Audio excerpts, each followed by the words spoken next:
Ma me dhëmë tamam rukujën, sejdën. Ka ardhur një hadith, ka treguar, ka marrë një person ditën e gjykimit 60 vjet është fal. Asnjë namaz nuk i pranohet. Subhanallah.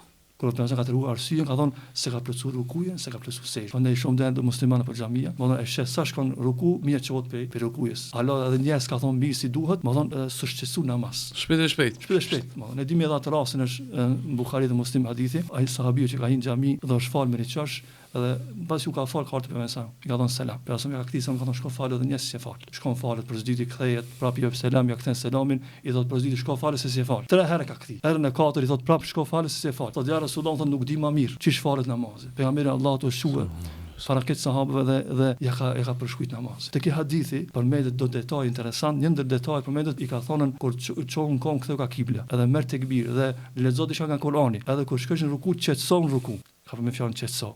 Kur kthehesh nga rukuja në qiyam, po qetson në qiyam. Kur shkosh në sejdë, qetson në sejdë. Ja ka përmend disa herë qetësimin. Ulemat kur kanë diskutuar këtë hadith, kanë nxjerrë mësime, kanë thonë problemi i këtij sahabiut ka qenë nuk është qetësuar namaz. Kur ka shkuar në ruku, nuk skanet. Jo më sa shkosh në ruku, ala pa thonë një herë subhan rabbil azim u ngrit. Ose nuk ngrit çish duhet në gjys. Rrugës kthehet prapë e vazhdon sejdën. Këta lëvizje, shikoj, ky person është fal 60 vjet. Vjen ditën e gjykimit është munduar edhe nuk e pranon as namaz. Arsia pse se ka plotsuar rukun, se ka plotsuar sejdën. Pasi më pas kujdes, Allah thotë ruli namazet. Pra jo vetë që dush mu fal, pa me fal formën e duhur.